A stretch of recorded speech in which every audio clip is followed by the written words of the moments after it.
हाय, मेरा नाम डॉक्टर प्रतीक तिवारी है, ophthalmologist, eye surgeon, hospital founder. Young doctors जब भी मुझसे डिस्कशन करते हैं, जब भी मेरी बात होती है post fellowship trend, post MS MD pass out doctor से, तो कहीं ना कहीं मैं महसूस करता हूँ कि उनके दिमाग में ये इम्प्रेशन रहता है कि शायद एक अच्छी पेशेंट केयर बड़े हॉस्पिटल में ही डिलीवर कर सकते हैं, और वो शायद इस अजम्पशन के कारण कभी अपना सेटअप स्टार्ट नहीं करते हैं या फिर हेजिटेट करते रहते हैं। तो आज मैं इस वीडियो में इस मिथ को बर्स्ट करना चाहता हूं कि आप एक छोटे सेटअप में भी, आप एक छोटे क्लिनिक्स में या फिर छोटे हॉस्पिटल्स में पेशेंट को उसी लेवल की केयर और कई मामलों में उससे बेहतर केयर दे सकते हैं। सबसे पहले मैं ये क्लियर कर दूं कि मैं बड़े इंस्टीट्यूट्स, बड़े कॉर्पोरेट हॉस्पिटल्स इनके खिलाफ नहीं हूं। मैं खुद वहां पर ट्रेन हुआ हूं, मैंने खुद वहां पे काम किया है और मैंने बहुत कुछ वहां से सीखा है। वहां बहुत अच्छे सर्जन्स होते हैं, बहुत अच्छी मशीनरी होती है, बट कहीं ना कहीं जो बड़े सेटअप के ड्रॉबैक्स हैं, आज हम उस पे भी चर्चा करेंगे और हम ये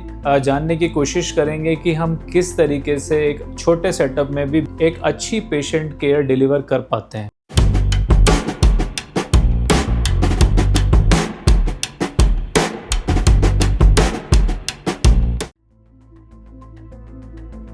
reason number 1, continuity of care. देखिए, बड़े हॉस्पिटल्स में, बड़े सेटअप में, क्योंकि वहाँ पे मल्टीपल डॉक्टर्स होते हैं, तो कई बार पेशेंट की फर्स्ट विजिट में एक डॉक्टर चेकअप कर रहा होता है, सर्जरी के लिए कई बार दूसरे डॉक्टर्स होते हैं, पोस्ट ऑप केयर के लिए कई बार कोई अलग डॉक्टर्स होते हैं, और कहीं ना कहीं पेशेंट को बार बार अपनी कहानी रिपीट करनी पड़ती है। मैंने अक्सर देखा है, जब मैं ट्रेनिंग पीरियड में था, जब मैं बड़े कॉर्पोरेट सेटअप्स में काम कर रहा था, पेशेंट हमेशा चाहते हैं कि वो एक डॉक्टर के साथ जुड़ के रहें, और एक डॉक्टर्स जो उनको फॉलो अप कर रहे हैं, जिनको उनकी पूरी हिस्ट्री पता है, जिनको उनकी कंप्लीट क्लिनिकल पिक्चर पता है, उनसे वो टच में रहें और वही उनका ट्रीटमेंट करें। तो एज अ सोलो प्रैक्टिशनर आप ये केयर बेटर डिलीवर कर सकते हैं, क्योंकि पेशेंट्स आपसे डायरेक्टली कनेक्टेड होते हैं और आप ही हैं जो उनका फॉलो अप, उनकी सर्जरी, उनकी फर्स्ट कंसल्टेशन, सारी चीजें आप ही कर रहे होते हैं। तो आपको एक क्लिनिकल पिक्चर बेटर पता होती है। Reason number 2, ownership. देखिए, कॉर्पोरेट हॉस्पिटल्स में या फिर बड़े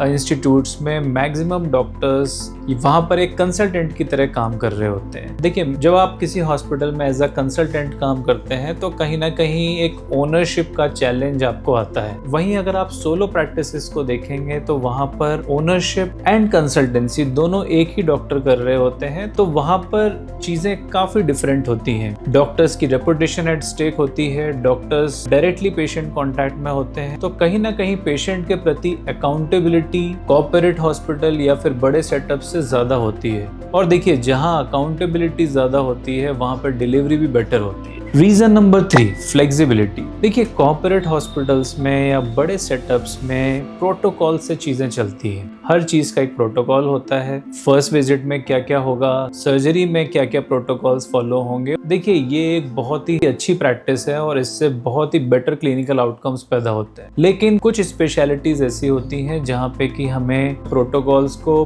पेशेंट के हिसाब से मॉडिफाई करना पड़ता है, पेशेंट के हिसाब से फ्लेक्सिबल रहना पड़ता है। एज अ सोलो प्रैक्टिशनर आपके पास लिबर्टी होती है, आपके पास फ्रीडम होती है कि आप पेशेंट के हिसाब से प्रोटोकॉल्स बना सकते हैं। लेकिन वहीं पर अगर आप बड़े सेटअप में काम कर रहे हैं, बड़े हॉस्पिटल्स में काम कर रहे हैं, तो आपको पेशेंट को प्रोटोकॉल्स के साथ अलाइन करना पड़ता है, ना कि प्रोटोकॉल को पेशेंट के साथ। दोनों ही बातों में एक स्टार्क डिफरेंस है। देखिए, कहीं ना कहीं ये उन स्पेशलिटीज को अफेक्ट करती है जहाँ पे कि लॉन्ग टर्म पेशेंट फॉलोअप्स किए जाते हैं। फॉर एग्जाम्पल, अगर मैं अपने फील्ड की बात करूँ, तो एज अ कॉर्निया सर्जन हमें ये चीज पता है कि हमारे कॉर्निया ट्रांसप्लांट के पेशेंट्स को हमें लंबे समय तक फॉलो अप करना पड़ता है। कई बार महीने, 6 महीने, साल भर। कभी सूचर्स लूज होते हैं, कभी सूचर्स रिपीट करने पड़ते हैं, कभी हमें उनका प्रेशर चेक करना पड़ता है, और इस तरीके से हमें उनको महीनों तक या फिर लॉन्ग टर्म के लिए ट्रैक करना पड़ता है। हमें अपने सिस्टम्स को, हमें अपने प्रोटोकॉल्स को पेशेंट के हिसाब से डिजाइन करना पड़ता है। तो अगर आप एज अ सोलो प्रैक्टिशनर काम कर रहे हैं, तो ये 3 चीजें आप डे 1 से इंप्लीमेंट करिए। Number 1, follow up system. Patient को फॉलो अप करने का एक तरीका आपके पास होना चाहिए, एक सिस्टम आपके पास होना चाहिए, एक डेडिकेटेड टेलीकॉलर होना चाहिए, एक